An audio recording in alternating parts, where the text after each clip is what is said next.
Nurse? Hey, nurse! She kept on pressing the bell while rattling her cutlery. No one seemed to be bothered by her calling. She rolled the wheel of the wheelchair backward and slightly pushed it forward, away from under the table. "Nurse!" she yelled again. The lady who stood by her window was grinning over her antics. "You better come right here. I paid for your lousy service." The two beggars outside her window were busy peeking inside to see clearly what the fuss was all about. Nurse Turner, Shannon Turner, appeared frightful by the doorstep. "Are you deaf?" shouted Beatrice. Turner shook her head vigorously, not knowing what was the calling about. "Why don't you get your lazy bottom close to the window and chase that snobbish lady out of my room?" Turner's eyes widened, glaring at every corner. "Do it now!" She hurried to Beatrice's order. The two beggars outside the window shook their heads and retreated. "Ugh! Such nuisance, nosing around people's business." Her eyes rolled away from the sight of the two beggars, who were always too nosy and always picked in. She watched Turner assist the lady in white draped shabby dress away from her room, then pulled the door shut. "I wonder how did you get in her room?" It wasn't a question, nor a statement, other than praises. Turner smiled. "Gladys." The lady struck her hand for friendly handshake. Turner took it with delightful gesture. They both laughed at the horrid incident of Beatrice and strolled to the kitchen. "Ah, that bird again," scoffed the taller beggar, who was referring to Gladys. "She can't get her off, can't she?" The tall beggar acknowledged the comment from his acquaintance with a nod. They both walked down the garden towards the backyard. "If ever she comes back, I'm going to beat her to death," scowled Beatrice in the mirror, fumed by the trespassing incident. The rickety all-wheelchair moved slightly backward on the sloping and sagging wooden floor.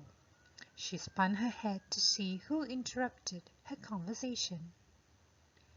"You sneaking again, don't you, leech?" Carefully, she walked out of the bathroom, holding the railing on the wall. "Oi, stupid floor!" She stamped her left foot on the dented floor. "I'll make them fix this." She sat on her bed slowly, pulling her legs up.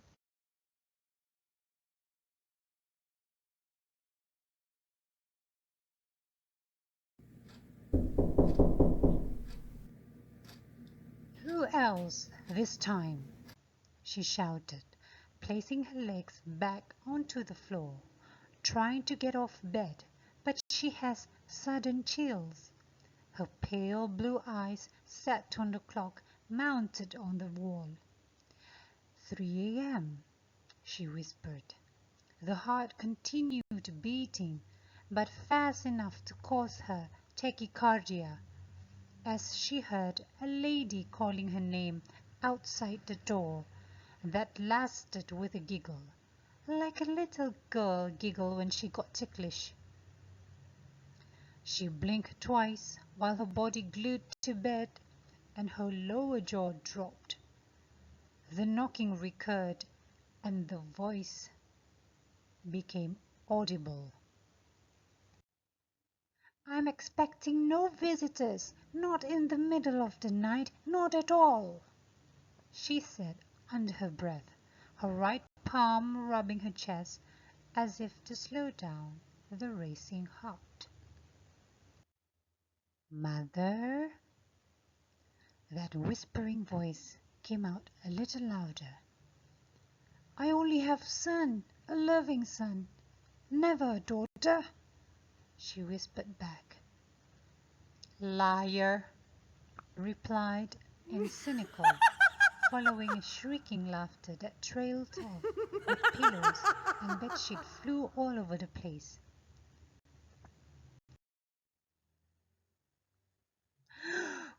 It was you who trespassed my house, she shouted. The lady in white draped shabby dress grinned till her lips touched her earlobes. What a devil are you? Her shouting drowned in an eerie laughter.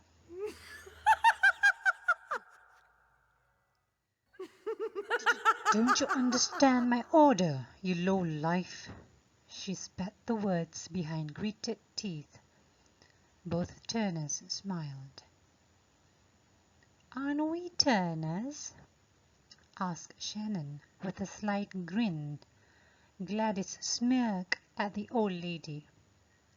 The only Turner I knew of is my late husband, Oliver James Turner, and my beloved son, Francis Oliver Turner. Not the both of you scumbags, cussed the old lady. The frantic caused the other living to wake up and being watchful. She's at it again, screaming, cussing in the middle of the night, said the tall beggar. His friend agreed upon his review. They both watched with folded arms. Your beloved son, eh? Gladys marched over. Your beloved son who turned you here for not wanting to look after you? Not anymore, because this is my house, and you two vermin must get out of here before he comes in, Beatrice screamed back. We won't leave, Shannon said sternly. We can be anywhere we want, Gladys affirmed to that. Aha! Beatrice raised her arms in the air. What makes you think of that? You want to steal my fortune that my husband left me in Francis. She grabbed a pillow on the floor and started attacking both ladies. Gladys, who appeared taller and very much older than Shannon, had not made any move. Except Shannon, she hid behind her. Mother, she wants to kill us. She already did, dear. To that reply, Beatrice stopped beating the air. She hugged the pillow tight to her chest. Her eyes squinted in disbelief. The two beggars crept in with watchful eyes. My clean hands had never killed any soul. Gladys' body trembled while silently laughing to that confession. I have never met you two.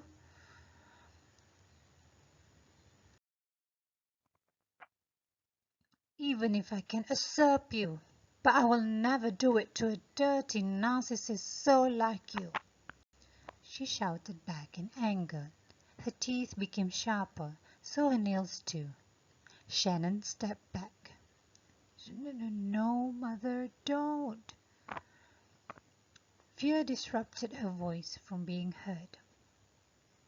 We are no murderer, exclaimed her daughter. But she is. Let her be, Mother. She had her deed. She will face her destiny in hell.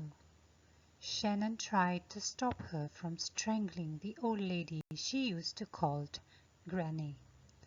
But Granny never loved her nor her mother. They were treated like outsiders since Grandpa passed away. Granny thought They both will scrape off all the estate inherited by her father. Grandpa was a rich aristocrat, married to a laywoman who weaved yarn in the eastern part of the state. She pushed us off the railings. You fell on top of my broken body, and your neck broke. But she now has lost her mind, Mother. She's living in a world of uncommon to others. The tender of Shannon's voice stopped Gladys' advancement. She stood up straight, while the old lady curled on the floor, crying and cussing.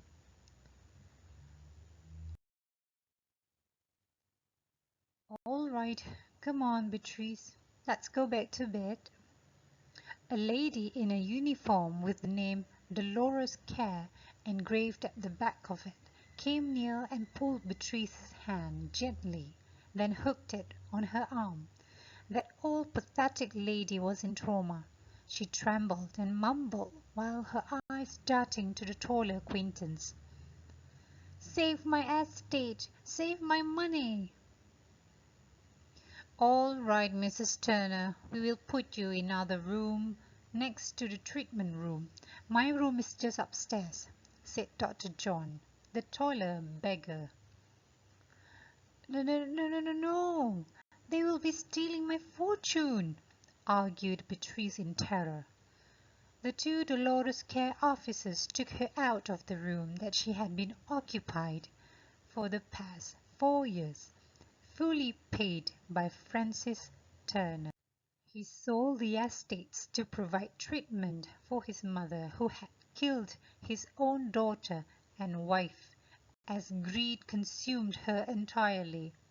Dolores Care is an exquisite psychiatry center for elderly. The facilities and amenities can pass for luxurious 5-star hotels.